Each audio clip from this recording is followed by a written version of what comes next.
मरकज के ज़ेर इंतजाम जम्मू कश्मीर के अंदर वेटिंग लिस्ट रूल्स में तरमीम या अमेंडमेंट ना करना एक बड़ी परेशानी है, एक संगीन मसला मौजूदा वक्त में बनता चला जा रहा है।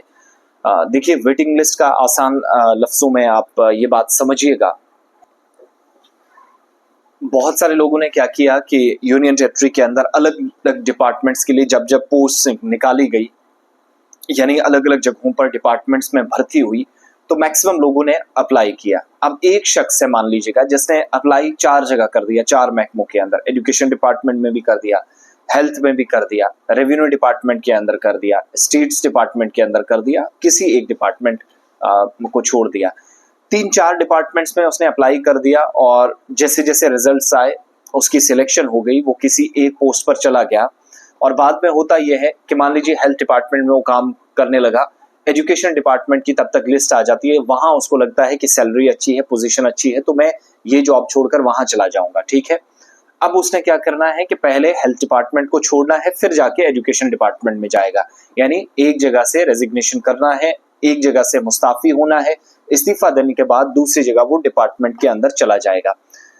अब परेशानी यह है कि वो एजुकेशन डिपार्टमेंट में चला गया है, अच्छी पोजीशन पे चला गया है, उस बेचारे का कोई कसूर नहीं, लेकिन हमारी पॉलिसी ऐसी है वो ये कि यूनियन टेरिटरी के अंदर अमेंडमेंट नहीं की गई जो वेटिंग लिस्ट रूल्स हैं, कि वो जो पीछे वो पोस्ट छोड़कर आया है वो भी सरकार के मुताबिक आइडेंटिफाई भी की गई थी और वो भरी भी गई, और रेजिग्नेशन के बावजूद भी उस पोस्ट को वैकेंट नहीं करार दिया जा रहा है।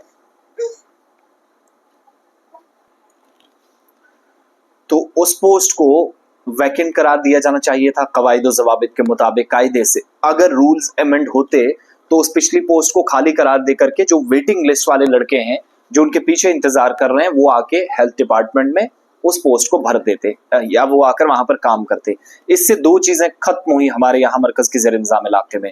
सरकार के मुताबिक वेटिंग लिस्ट रूल्स ये हैं कि अगर कोई कहीं पर ज्वाइन कर लेता है तो फिर उसका रेजिग्नेशन जल्दी से एक्सेप्ट नहीं किया जाएगा अनटिल और यहाँ तक कि सरकार रूल्स को अमेंड ना कर दे। यानी एक डिपार्टमेंट में वो छोड़कर चला गया। ये अजीबो गरीब रूल है, पढ़े लिखे नौजवानों को बेरोजगार करने का एक नया तरीका। ना उनको मौका वापस मिलता है, वेटिंग लिस्ट में होने के बावजूद, अच्छे नंबरात होने के बावजूद, अगर कोई स्पेशल कैटेगरी में है, किसी को ST SC OBC है, वो सब होने के बावजूद भी वो उस पोस्ट के लिए अप्लाई कर चुका है, वेटिंग लिस्ट में है, लेकिन इसलिए नहीं जा सकता क्योंकि सरकार वहां जो पहले शख्स काम कर रहा था वो दूसरे डिपार्टमेंट में जा चुका है।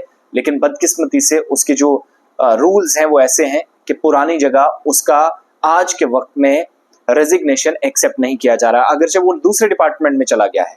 बदकिस्मती ये है। ये नया तरीका एक बेरोजगार करने का है। तो आज के वक्त में मुझे लगता है कानून नाफिज करने वाले इदारों को, कानूनदानों को, या जो लोग लॉ बनाते हैं, चीजें अमेंड करते हैं, और ये कोई नई बात नहीं है कि यहाँ हो जाएगा तो कोई बदल जाएगा। ये अजीबो गरीब कानून खत्म किया जा सकता है, अमेंड की जा सकती है। और बाकी स्टेट्स के अंदर, हरियाणा के अंदर भी किया गया जो मैंने पढ़ा, इसी तरीके से रिसर्च मैंने राजस्थान पे की, वहां पर भी इसी तरीके से किया गया।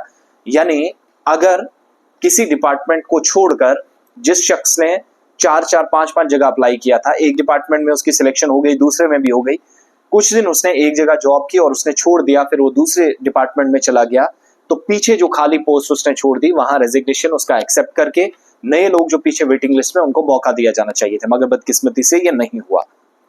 ये सूरत हाल है भाई साहब। इस वक्त पोस्ट खाली है लेकिन डाल दी गई है उसी शख्स के नाम जो दूसरी जगह चला गया, उसका कोई कसूर नहीं है, गवर्नमेंट की सारी गलती है। अब यहाँ पिछला भी लटका रहा, पोस्ट भी खाली रही, डिपार्टमेंट भी खाली, जबकि डिपार्टमेंट की नोटिस में वो पोस्ट आज के वक्त में फिल्ड है, जहां एक बंदा लगा था और कुछ वक्त के बाद छोड़ गया। कुछ नौजवानों की बात आपको मैं सुनाऊंगा, वो इसी तरीके से अपने ख्यालात, दुख और तकलीफ का इजहार कर रहे हैं। उनकी बात सुनिएगा कि वेटिंग लिस्ट का कितना संगीन मसला है। इस पर अगर आज काम नहीं किया गया तो वो दिन दूर नहीं जब आप डिजर्व कैटेगरी में या डिजर्व आपकी लाइन में खड़े अफराद जो नौजवान हैं उनको आप दरकिनार या नजरअंदाज जानबूझकर कर रहे हैं। इन नौजवानों की बात सुनिएगा। जो JKSSB के द्वारा 20 से 25 रिक्रूटमेंट एग्ज़ाम्स कंडक्ट करवाए गए 3 महीने के अंदर। अब स्टूडेंट्स ने मल्टीपल एग्ज़ाम्स में अप्लाई किया और फॉर्चुनेटली काफ़ी ज़्यादा स्टूडेंट्स ऐसे थे जो मल्टीपल पोस्ट के लिए सिलेक्ट भी हो गए। अब उनके जो जॉइनिंग लेटर्स थे वो हर डिपार्टमेंट से उनको 10 दिन या 15 दिन के बाद मिले। तो स्टूडेंट्स ने क्या किया कि मल्टीपल डिपार्टमेंट्स में ज्वाइन किया। जैसे किसी ने एक डिपार्टमेंट में अगर आज ज्वाइन किया तो 15 दिन के बाद अगर उसको किसी अच्छे डिपार्टमेंट में ज्वाइनिंग मिल गई तो उसने वहाँ पे रिज़ाइन कर दिया और दूसरे डिपार्टमेंट में चले गया। ऐसे करते करते किसी ने 3 डिपार्टमेंट्स में रिज़ाइन किया, किसी ने 4 में, किसी ने 2 में। तो इसकी वजह से कई ज़्यादा जो एक मास रेजिग्नेशन हुई हमारी स्टेट यूटी में और इसकी वजह से काफ़ी ज़्यादा जो पोस्ट हैं वो वेकेंट हो गई दोबारा से।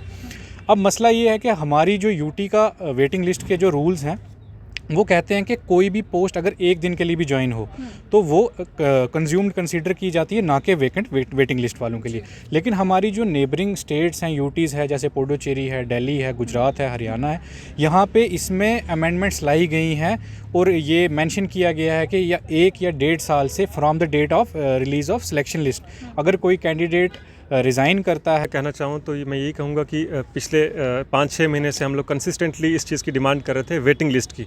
जो वेटिंग लिस्ट क्वैश कर दी गई थी, जो प्रोसीजर था वो क्वैश कर दिया गया था। बट बहुत बहुत थैंक यू एलजी एडमिनिस्ट्रेशन का जिन्होंने डिसीजन दोबारा से रिवोक की वेटिंग लिस्ट। बट उसमें एक ऐसा रूल था जिसमें ऐसा कहा गया था कि रेजिग्नेशंस जो होंगी उन्हें एक्सेप्ट नहीं करा जाएगा और उन्हें वापस से री एडवर्टाइज़ किया जाएगा। जो डिसीजन बिल्कुल भी स्टूडेंट हित में नहीं है। स्टूडेंट इससे बहुत ज़्यादा डिसअपॉइंट है और एक टर्मोइल सिचुएशन क्रिएट हो गई है पूरे स्टूडेंट फ्रेटर्निटी में। अब हमारी डिमांड यही है, जैसा कि आज का हमारा थीम ही यही है कि consider resignation in waiting list. तो उसका मतलब यही है कि जितनी भी